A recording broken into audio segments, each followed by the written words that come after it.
अस्सलाम वालेकुम दोस्तों, आज मैं आप लोगों के साथ एक बहुत ही ज़बरदस्त सी बर्फ़ी की रेसिपी शेयर करने जा रही हूँ, जिसको हम लोग विदाउट मिल्क पाउडर बनाएंगे। मतलब ना तो इसके अंदर कोई खोया जाएगा और ना ही कोई खुश्क दूध जाएगा, और ये इतनी ज़बरदस्त बर्फ़ी बन के तैयार होती है। एक हलवाई का बताया हुआ राज है जो कि मैं आप लोगों के साथ शेयर करने जा रही हूँ, और आप लोग इस तरह से इसको बना के सेल भी कर सकते हैं, और कहीं जाएँ तो आप इसको साथ भी लेके जा सकते हैं। बहुत ज़बरदस्त बनती है। तो यहाँ पे हम लोग ले लेंगे 1 कप भर के चीनी, ठीक है। और चीनी को हमें अच्छे से कर लेना है कैरामलाइज़। अच्छा, इसको कैरामलाइज़ करने के लिए हमने इसकी आँच जो है वो बिल्कुल स्लो रखनी है। हमेशा जब भी मैं कैरामल बनाती हूँ, मैं आपको ये बताती हूँ कि आप लोगों ने आँच बिल्कुल स्लो रखनी है।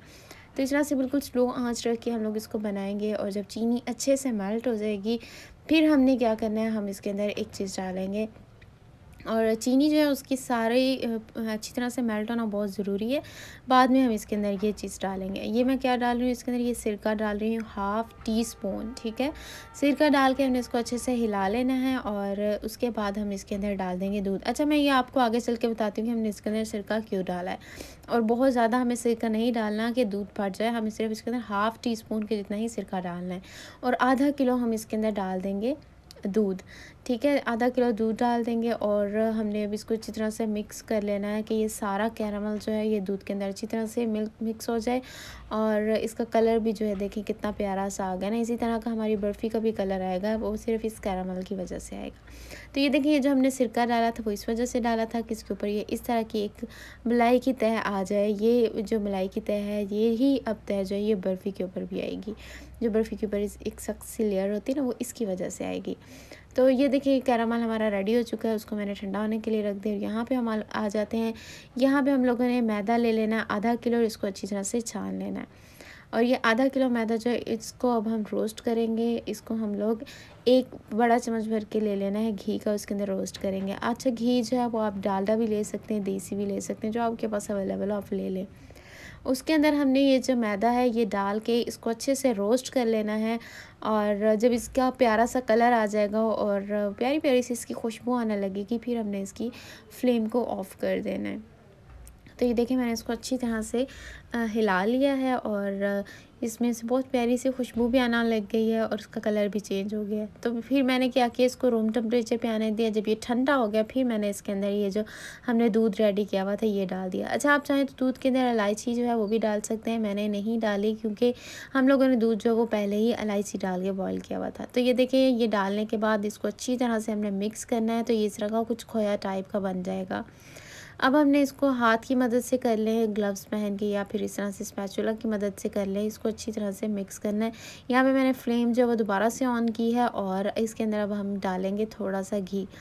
बिल्कुल थोड़ा सा घी डालेंगे, और घी डाल के हमने इसको थोड़ा सा कुक कर लेना है।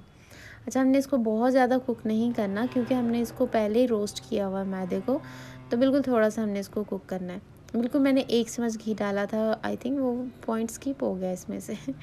तो ये देखिए, अब ये फ्लेम मैंने ऑफ़ कर दी है। जैसे ये थोड़ा सा ठंडा हुआ, मतलब हाथों को थोड़ा थोड़ा गर्म लगे, तो मैंने इसको प्लेट में डाल के थोड़ा सा गूंद लिया है। यहाँ पे एक डिश ले ली है जिसको मैंने अच्छे से ऑयल से ग्रीस कर लिया है, और इसके अंदर आप अपने चॉइस के कोई से भी नट्स लगा सकते हैं। मेरे पास इस टाइम जस्ट पिस्ताशियो अवेलेबल थे, मैंने वो डाल दिए। साथ में अम्मी काम कर रही हैं, उन्होंने छुरी भी साथ साथ रख दी है। तो ये देखें, यहाँ पे मैंने इसमें पिस्ताशियो डाल दिए हैं, और ये जो हमने बर्फ़ी का खोया बना के रखा हुआ था वो हमने इसके अंदर डाल देना है। इसको हमने रेस्ट दे देना है 2 घंटे तक, ताकि अच्छे से इसमें सेट हो जाए। फिर हम इस तरह से इसको निकाल लेंगे, और अभी मैं आपको दिखाती हूँ। ये देखें कितनी मज़े की इसकी लुक आई। अब हम इसकी कटिंग कर लेंगे। तो कटिंग आप चाहें तो छोटी छोटी सी बर्फ़ी कट कर लें। मुझे बड़ी पसंद है, इसलिए मैं बड़ी ही कट कर रही हूँ। तो ये देखें, मेरी कितनी मज़े की ये बर्फ़ी बनकर तैयार हुई है।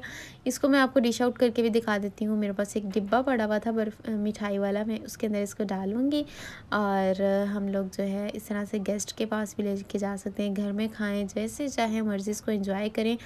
आपको बहुत पसंद आएगी, एक बार इसको ज़रूर ट्राई कीजिएगा। तो भी उम्मीद करती हूँ आपको आज की ये रेसिपी पसंद आई होगी। वीडियो पसंद आई तो इसको लाइक एंड शेयर ज़रूर कर दीजिएगा। चैनल पर नए हैं तो चैनल को सब्सक्राइब कर दीजिएगा। इसी तरह के नए और मज़ेदार सी वीडियोस देखने के लिए हमारे साथ जुड़िए रहिए, ताकि नई नई और मज़ेदार सी वीडियोस मैं आप लोगों के लिए लेके आती रहूँ। मिलते हैं अब अगली वीडियो में, तब तक के लिए मुझे दुआओं में याद रखिएगा। अल्लाह हाफिज़।